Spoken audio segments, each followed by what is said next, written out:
நீங்க எல்லாருமே ஆவலோட எதிர்பார்த்துட்டு இருந்த 2026 மார்ச் மாசம் 6ஆம் தேதி இன்னைக்குதான்.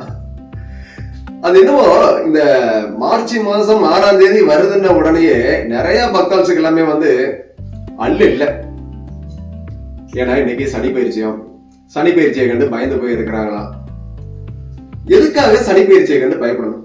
சனி பகவான்னா முதல்ல யாருன்னு தெரிஞ்சுக்கிட்டாச்சுன்னா உண்மையிலேயே சனி பகவான் மேல பயம் வராது, ஒரு மரியாதை வரும், ஒரு பக்தி பெருக்கெடுத்து வரும். சனி பகவான் அப்படின்றவர் நம்மளுக்கு ஒரு ஸ்ட்ரிக்டான ப்ரொஃபசர் மாதிரி, நம்ம வேலை செய்யக்கூடிய இடங்கள்ல இருக்கக்கூடிய ஒரு ஸ்ட்ரிக்டான மேனேஜர் மாதிரி. அது எல்லாத்துக்கும் மேல என்னைக்குமே நம்மளை நல்வழிப்படுத்தணும்னு நினைக்கக்கூடிய நம்ம அப்பா மாதிரி.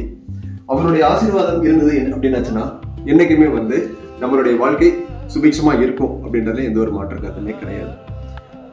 அப்போ சனி பகவான் நம்மள்ட்ட என்ன எதிர்பார்க்கிறாரு அப்படின்னாச்சுன்னா ஒரு சுய ஒழுக்கம், தன்னம்பிக்கை, செய்யும் தொழில்ல நேர்மை, பிறரோடு பழகிற பழக்கத்துல ஒரு நேர்மை இருக்கணும் அப்படின்னு தான் சனி பகவான் நம்மள்ட்ட எதிர்பார்க்கிறாரு. அப்போ தந்தைக்கு பிடித்த ஒரு மகனாக நம்ம நடந்துக்கிடும் போது எந்த தந்தையாவது மகனுக்கு தீங்கு நினைப்பானா? சரி, அப்படி இருந்தாலுமே உங்களுக்கு ஒரு கேள்வி ஏற்படலாம். நான் சனி பகவானால நிறைய பாதிக்கப்பட்டிருக்கிறேன், ஆனா யாருக்கும் எந்த தீங்கும் நாங்க விளைக்கல அப்படின்னு சொல்லிட்டு ஒரு சந்தேகம் உங்களுக்கு இருக்கலாம். உங்களுடைய சந்தேகம் கரெக்டானதுதான். சனி பகவானுடைய பாதிப்புகள் அப்படின்றது முற்றிலுமாக நம்ம தவிர்த்துட்டு சனி பகவானை தூக்கி ஓரமா வச்சுட்டு நம்மளுடைய வாழ்க்கையை நடத்த முடியாது. ஏன்னா நம்மளுடைய முன்ஜென்ம கர்ம வினைகளை பொறுத்துதான் சனி பகவானுடைய தாக்கங்கள் கொஞ்சம் நம்மளுக்கு இருக்கும். இதை நம்ம தவிர்க்க முடியாது. அதாவது தாக்கங்கள் இருக்கும், ஆனா பெரிய அளவுல இருக்காது. ஏன்னா இப்போ ஒரு சிறை தண்டனையை எடுத்துக்கோங்க. நீங்க கேள்விப்பட்டிருப்பீங்க, சினிமாக்கள்ல பார்த்திருப்பீங்க. கைது செய்யப்படக்கூடிய கைதிக்கு தண்டனை கொடுக்கக்கூடியது கோர்ட்டாக இருந்தாலும் நம்மளுடைய நடத்தையை பொறுத்துதான் நம்மளை கோர்ட்டுக்கு அழைச்சிட்டு போற காவலர்களுடைய செயல்கள் இருக்கும். நல்ல விதமா நடந்துகிட்டாச்சுன்னா காவலர்கள் தோல் மேல கையை போட்டு அழைச்சிட்டு போவாங்க.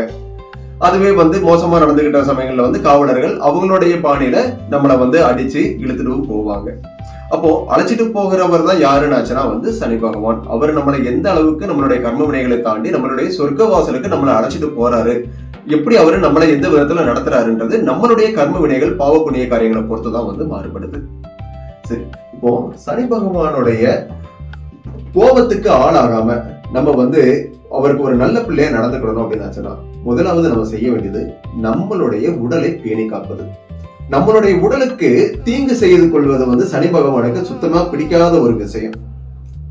அதாவது அதிகமா சாப்பிடுறது, சுத்தமா சாப்பிடாம இருக்கிறது, மது, அப்புறம் புகைப்பிடித்தல், அப்புறம் இந்த போதை வஸ்துகள், தகாத உறவு முறைகள், இது எல்லாத்தையுமே சனி பகவான் அறவே வெறுக்கிறாரு. அப்போ அவருக்கு பிடிக்காத இந்த காரியங்களை செய்யும் போது சனி பகவானின் பார்வையில் இதனுடைய பாவங்கள் பாத்தீங்கன்னா பல்லாயிரக்கணக்காக பெருகுது. சனி பகவான் கோபத்தின் உச்சத்துல இருக்கிறாரு. நான் முன்னதே சொன்ன மாதிரிதான், நம்ம தீய காரியங்களை செய்யும் போது நம்ம தகப்பன் எப்படி நம்மளை கண்டிப்பாரோ அதே தான் சனி பகவான் செய்யறாரு. சனி பகவானுக்கு பிடிச்ச பிள்ளையா நம்ம நடந்துகிட்டு இருக்கிற சமயத்துல சனி பகவானை கண்டு நாம் பயப்பட வேண்டியதில்லை. அவர் மேல ஒரு பக்தியும் மரியாதையும் மட்டும் என்னைக்குமே இருந்தால் போதும். சனி பகவான் நமக்கு என்றும் நன்மையே புரிவான். சின்ன பரிகாரம் மட்டும் நான் சொல்றேன். சனி பகவானுக்கு எள்ளும் நல்லெண்ணையும் பரிகாரம் ஆகும். அதுக்காக நீங்க கோயிலுக்கு போய் எள்ளு விளக்கு ஏத்தணும், நெய் தீபம் ஏத்தணும் அப்படின்றது பொருள் இல்லை. அன்றாடம் நீங்கள் செய்யக்கூடிய செயல்கள்ல எள்ளும் எண்ணெயும் சேர்த்துக்கோங்க. தினமும் காலையில சனி பகவானால் பாதிக்கப்பட்டவர்கள் தினமும் காலையில நீங்க சாப்பிட்றதுக்கு முன்னாடி, அது என்ன சாப்பாடா வேணாலும் இருக்கட்டும், பழைய சோறா இருக்கட்டும், இல்ல பிரியாணியா இருக்கட்டும், இட்லியா இருக்கட்டும், உப்புமாவா இருக்கட்டும், எதுவாக இருந்தாலும் ஒரு பிடி நீங்க சாப்பிடக்கூடிய சாப்பாடை உங்க கையில ஒரு பிடி எடுத்து அதை வெளியில காக்காக்கு கொண்டு போய் வைங்க. அதுல இப்படி உங்க கட்ட விரலை அழுத்தி அந்த கட்ட விரல எத்தனை எள்ளு ஒட்டுமோ அந்த எள்ளின் அளவு மட்டும் அந்த சாப்பாட்டின் மேல தூவிட்டு காக்காக்கு நீங்க படையல் போடுங்க. இது உங்களுடைய சனி பகவானுடைய நீச்சத்துல இருந்து ஒரு அனுகூலமான வாய்ப்புகள் கொடுக்கும். நன்றி.